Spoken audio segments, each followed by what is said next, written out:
Um, it's not like we don't have serious national concerns. President Joe Biden is working hard to make a deal with the Senate Republicans to fix up our crumbling infrastructure, and public health officials are pushing us are pushing to get us out of this pandemic. But Donald Trump and his sycophantic minions keep dragging us back to an awful fucking past that we don't want to relive. For example, Trump ally, um, Alabama Representative Mo Brooks, is grabbing headlines by dodging the process servers who must notify him of a lawsuit, basically, that was related to the deadly January 6th insurrection at the Capitol, and Brooks has denied any responsibility for that riot, and he called the lawsuit a meritless ploy.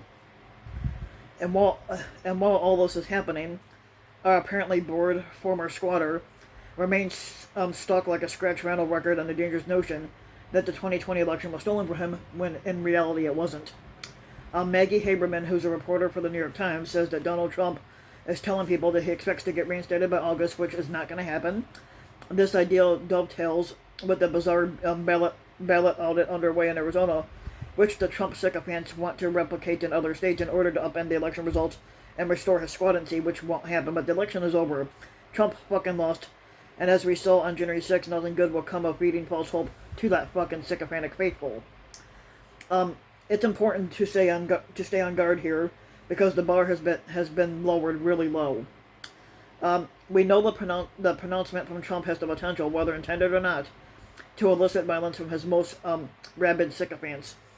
It was false hope, basically amplified by a Trump speech at his Stop the Steal Klan rally that day that propelled the mob to attack the Capitol in a failed attempt to prevent Congress from formally accepting the election results. The former vice squatter Mike Pence presided, but had no authority to stop the inevitable.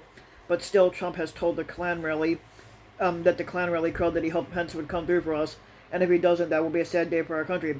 Sad was a fucking understatement. In a violent display of deranged sycophantic loyalty, the Klan rally-goers attacked the Capitol. They overran the police and forced Congress to flee as chants of "Hang Mike Pence" echoed in the hallowed hallways. Police officer Brian Sicknick died after being injured in the melee. Protester Ashley Babbitt was shot and killed by an officer defending the House chamber. But 138 officers were injured before order was restored and Congress reconvened to formalize the rightful winner Joe Biden's election. More than 450 people have been charged in that Capitol incident alone. As social media companies banned him from his posts leading up to the insurrection, Trump lost the connections that gave him the power to whipsaw the world, and add the sudden forfeiture of his squadancy on January 20th, and a man accustomed to commanding more power and attention than perhaps anyone on earth was reduced to rattling around his Mar-a-Lago resort in Florida and manning a blog from the desk of Donald J. Trump that was shut down in less than a month because it was a failure. Amid the blog's failure and his ostracization from social media, Trump is apparently obsessing over conspiracy theories that suggest he didn't lose an election that basically saw Biden beat him by 7 million in the popular vote, and basically beat him in the Electoral College 306 to 232. Unable to accept defeat in a fair and clean contest, the former squatter, as the current president has called him, seemingly dwells in an echo chamber, where, according to one ex-aide, he's listening to the bottom of the crazies in that barrel. Trump's condition has worsened, basically.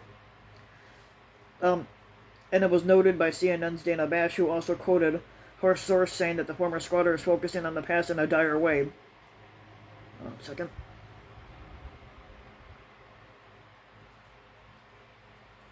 This situation is dire because the bottom of the barrel crowd may well include characters like the My Pillow Company founder Mike Lindell, who's a fucking crackhead, former National Security Advisor Michael Flynn, and former Trump lawyer Sidney Powell.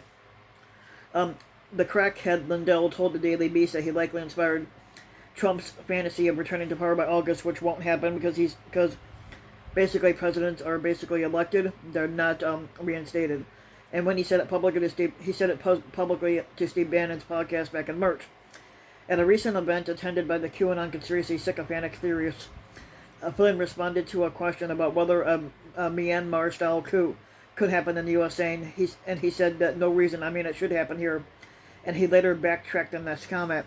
At the same event, he falsely claimed that Trump won, which he didn't, and that he won the popular vote and the Electoral College, which he lost all three. After Flynn spoke, Sidney Powell told the same crowd that it should be that Trump can simply be reinstated, and that a new inauguration day is set. No, it isn't.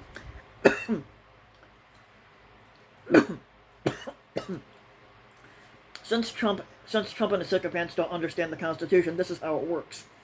Under Constitution laws, Trump cannot be reinstated, which leaves the most rabid and ill-informed of his sycophants with the coup option. And basically, I'm not saying that a coup is possible, but however, January 6th showed that some in the Trump base can be spun up to the point where they turn violent, and add the sham